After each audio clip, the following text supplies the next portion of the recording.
ಬೆಳಗಿನ ಡಿಟಾಕ್ಸಿಗೆ ನಾನಿಲ್ಲಿ 1 ಗ್ಲಾಸಸ್ ಆಫ್ ವಾರ್ಮ್ ವಾಟರಿಗೆ ಹಾಫ್ ಲೆಮನ್ನ ಫ್ರೀಸ್ ಮಾಡಿ ಹಾಕ್ಕೊತಾ ಇದ್ದೀನಿ.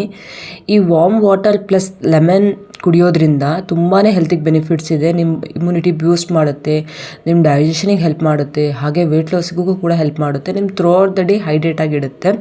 ಸೊ ಪ್ಲೀಸ್ ಯಾರೆಲ್ಲ ಈ ಡಿಟಾಕ್ಸ್ ಡ್ರಿಂಕ್ನ ಟ್ರೈ ಮಾಡಿಲ್ಲ ಅಂತ ಅಂದಿದ್ದೀರೋ ಪ್ಲೀಸ್ ಟ್ರೈ ಮಾಡಿ. ಹೋಪ್ ನಿಮ್ಗಿದು ಟೇಸ್ಟ್ ತುಂಬಾ ಚೆನ್ನಾಗಿರುತ್ತೆ, ಕುಡಿಬೋದು.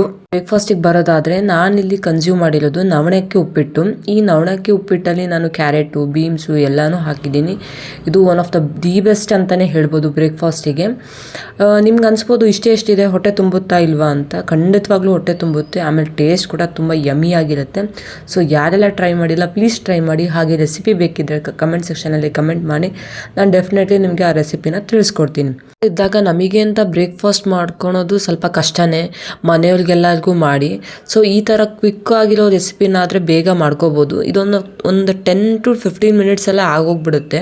ಸೊ ಇದನ್ನು ಕುಕ್ಕರಲ್ಲಿ ಮಾಡಿದರೆ ತುಂಬ ಚೆನ್ನಾಗಿರುತ್ತೆ. ಹಾಗೆ ಮಾಡೋದಕ್ಕಿಂತ ಇದು ಡಯಾಬಿಟಿಸವ್ರಿಗೂ ತುಂಬಾ ಒಳ್ಳೆಯದು. ಸೊ ಯಾರೆಲ್ಲ ಡಯಾಬಿಟಿಸ್ ಇದನ್ನು ಸೊ ಪ್ಲೀಸ್ ಒಂದ್ಸಲ ನೀವು ಬೆಳಗಿನ ತಿಂಡಿಗೆ ಇದನ್ನು ಡೆಫಿನೆಟ್ಲಿ ನಾನು ರೆಕಮೆಂಡ್ ಮಾಡ್ತೀನಿ.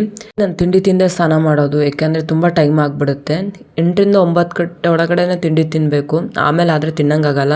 ಸೊ ಅದಕ್ಕೆ ನಾನು ತಿಂಡಿ ತಿಂದೇ ಸ್ನಾನ ಮಾಡ್ತೀನಿ ಡೈಲಿ. ಹಾಗೆ ಇವತ್ತಿನ ದಿನಕ್ಕೆ ಎಷ್ಟು ಬೇಕೋ ಅಷ್ಟು ನೀರು ತುಂಬ್ಕೊತಾ ಇದ್ದೀನಿ. ನಾನು ಕಡಿಮೆ ಅಂದು ದಿನಕ್ಕೆ 2 ಲೀಟ್ರ್ ಅಂತೂ ನೀರು ಕಂಪಲ್ಸರಿ ಕುಡಿತೀನಿ. 3 ಲೀಟ್ರು ಇವಾಗ ವೆಯ್ಟ್ ಲಾಸಲ್ಲಿ ಇರೋದ್ರಿಂದ 3 ಲೀಟ್ರ್ ಕುಡಿತೀನಿ. ಎಷ್ಟು ನೀರು ಕುಡಿತೀರೋ ಅಷ್ಟು ನಿಮ್ಮ ಬಾಡಿ ಹೈಡ್ರೇಟ್ ಆಗಿರುತ್ತೆ, ಅಷ್ಟು ಕ್ರೇವಿಂಗ್ಸ್ ಆಗಲ್ಲ. ಊಟ ಮಾಡೋದಕ್ಕಿಂತ ಮುಂಚೆ 1 ಗ್ಲಾಸ್ ಆಫ್ ವಾಟರ್ ಕುಡೀರಿ. ಆವಾಗ ನಿಮಗೆ ನೀವು ಸ್ವಲ್ಪ ಊಟ ಮಾಡಿದ್ರು ಫಿಲ್ಲಿಂಗಲ್ಲಿ ಆಗುತ್ತೆ. ಹಾಗೆ ಊಟ ಮಾಡಿದ ತಕ್ಷಣ ನೀರು ಕುಡಿಬೇಡಿ, ಒಂದು 10 ಮಿನಿಟ್ಸ್ ಬಿಟ್ಟು ನೀರು ಕುಡೀರಿ. ಸೊ ಇವೆಲ್ಲನೂ ವೆಯ್ಟ್ ಲಾಸ್ಗೆ ತುಂಬಾ ಹೆಲ್ಪ್ ಮಾಡುತ್ತೆ. ಸೊ ನೀರು ಕುಡಿಯೋದ್ರಿಂದ ನಿಮ್ಗೆ ಬರೀ ವೆಯ್ಟ್ ಲಾಸಿಗೆ ಅಷ್ಟೇ ಅಲ್ಲ, ನಿಮ್ಮ ಸ್ಕಿನ್ನು, ಹೇರು ಪ್ರತಿಯೊಂದಕ್ಕೂ ತುಂಬಾ ಹೆಲ್ಪ್ ಆಗುತ್ತೆ. ನನ್ನ 2-3 ಡೇಸಲ್ಲೇ ನನ್ನ ಫೇಸಲ್ಲಿ ನಾನು ನೋಡ್ತಾ ಇದ್ದೀನಿ. ಮುಂಚೆ ಅಷ್ಟು ನೀರು ಕುಡಿತಾ ಇರಲಿಲ್ಲ, ಸ್ವಲ್ಪ ಟ್ರಾವೆಲಿಂಗು ಫಂಕ್ಷನ್ ಅಲ್ಲಿ ಇಲ್ಲಿ ಇರೋದ್ರಿಂದ.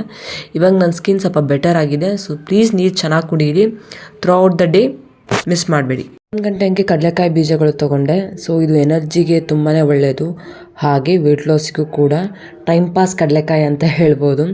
ಇದು ಬಡವ್ರು ಬಾದಾಮಿ ಅಂತಲೂ ಕರೀತಾರೆ. ಇನ್ನು ಲಂಚಿಗೆ ಬರೋದಾದರೆ ನಾನಿಲ್ಲಿ 2 ಚಪಾತಿ ವಿತೌಟ್ ಆಯಿಲ್ ತೊಗೊಂಡಿದ್ದೀನಿ, ಹಾಗೆ ಸ್ವಲ್ಪ ಕ್ಯಾರೆಟ್ ತೊಗೊಂಡಿದ್ದೀನಿ, ಹಾಗೆ ಸೋಯಾ ಚಂಕ್ಸ್ ಪಲ್ಯ ಮಾಡಿದ್ದೀನಿ. ತುಂಬ ಕಡಿಮೆ ಎಣ್ಣೆ ಉಪಯೋಗಿಸಿ. ಯಾರೆಲ್ಲ ವೆಜಿಟೇರಿಯನ್ ಇದ್ದೀರೋ ಈ soya chunks is one of the best option ಅಂತ ಹೇಳ್ಬೋದು ನಿಮಗೆ ಪ್ರೋಟೀನ್ ಸೋರ್ಸಿಗೆ. ಹಾಗೆ ಸ್ವಲ್ಪ ಪುಳಿಯೋಗರೆ ತೊಗೊಂಡಿದ್ದೀನಿ. ಇವಾಗ ಸ್ಟಾರ್ಟಿಂಗ್ ವೆಯ್ಟ್ ಲಾಸ್ ಮಾಡ್ತಿರೋದ್ರಿಂದ ನನಗೆ ಅನ್ನ ತಿಂದಿಲ್ಲ ಅಂದರೆ ಸ್ವಲ್ಪ ಕಂಫರ್ಟಬಲ್ ಆಗಲ್ಲ, ಅದಕ್ಕೆ ಸ್ವಲ್ಪ ರೈಸ್ ತೊಗೊಂಡಿದ್ದೀನಿ ಪುಳಿಯೋಗರೆ. ಚಂಕ್ಸ್ ಯಾರೆಲ್ಲ ಇಷ್ಟಪಡಲ್ವೋ ಅವರೆಲ್ಲ ಎಗ್ ಬುರ್ಜಿ ತೊಗೋಬೋದು, ಹೆಸರು ಕಾಳು ಪಲ್ಯ ತೊಗೋಬೋದು. ಆದರೆ ಸೋಯಾ ಚಂಕ್ಸಲ್ಲಿ ತುಂಬ ಪ್ರೋಟೀನ್ ಇರುತ್ತೆ ಕಂಪ್ಯಾರಿಟಿವ್ಲಿ ಬೇರೆ ಹೆಸರು ಕಾಳಿಗಿಂತ, ಮೊಟ್ಟೆಗಿಂತನೂ. ಸೊ ಅದಕ್ಕೆ ನಾನು ಸೋಯಾ ಚಂಕ್ಸ್ ತೊಗೊಂಡಿದ್ದೀನಿ. ನೀವು ಈ ಥರ ಸೋಯಾ ಚಂಕ್ಸ್ನ ಅಟ್ಲೀಸ್ಟ್ ವಾರದಲ್ಲಿ 1 ಸಲನಾದರೂ ಯಾವುದಾರ ಪಲ್ಯ ಮಾಡಿಕೊಂಡು ಊಟ ಮಾಡಿ. ಇದನ್ನು ಗ್ರೇವಿ ಮಾಡ್ಬೋದು, ಸಾಂಬಾರು ಮಾಡ್ಬೋದು, ಕಟ್ಲೆಟ್ ಮಾಡ್ಬೋದು, ಕಬಾಬ್ ಮಾಡ್ಬೋದು, ಪಲಾವ್ ಮಾಡ್ಬೋದು, ನಾನ್ ವೆರೈಟಿ ಸಿಕ್ಕಾಪಟ್ಟೆ ವೆರೈಟಿಯಲ್ಲಿ ಮಾಡ್ಬೋದು. ಸೋಯಾ ಚಂಕ್ಸ್ನ ಅಟ್ಲೀಸ್ಟ್ ವಾರದಲ್ಲಿ 1 ಸಲ ಅಂದರೆ ಕನ್ಸ್ಯೂಮ್ ಮಾಡೋಕ್ಕೆ ಟ್ರೈ ಮಾಡಿ. ಇದು ಲೋ ಬಜೆಟ್ ಅಂತ ಹೇಳ್ಬೋದು. ಇದು ಒಂದು 100 ರುಪೀಸ್ ಒಳಗಡೆ ಸಿಕ್ಬಿಡುತ್ತೆ ನಿಮಗೆ ಸೋಯಾ ಚಂಕ್ಸು.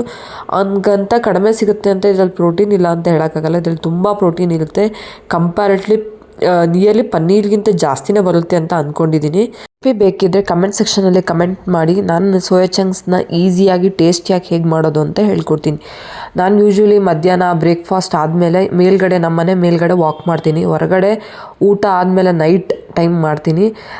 ಇದೇನಪ್ಪ ಹುಡುಗಿ ಹಗಲೆಲ್ಲ ವಾಕ್ ಮಾಡ್ತಿರ್ತಾಳೆ ಅಂತ ಅಂದ್ಕೊತಾರೆ, ಬಟ್ ನಾನಿಲ್ಲಿ 10K ಸ್ಟೆಪ್ಸ್ ಫಾಲೋ ಮಾಡ್ತೀನಿ ಅಂತ ಅವ್ರಿಗೆ ಗೊತ್ತಿಲ್ಲ. ಸೊ ನಮ್ಮದು ಹಳ್ಳಿ ಆಗಿರೋದ್ರಿಂದ ಸ್ವಲ್ಪ ನಾವು ಅಂಜಬೇಕಾಗುತ್ತೆ. ಸೊ ಅದಕ್ಕೆ ನಾವು ಮೇಲ್ಗಡೆ ಹೋಗಿ ವಾಕ್ ಮಾಡ್ತೀನಿ, ಮಾರ್ನಿಂಗ್ ಆಗಲಿ ಆಫ್ಟರ್ನೂನ್ ಆಗಲಿ.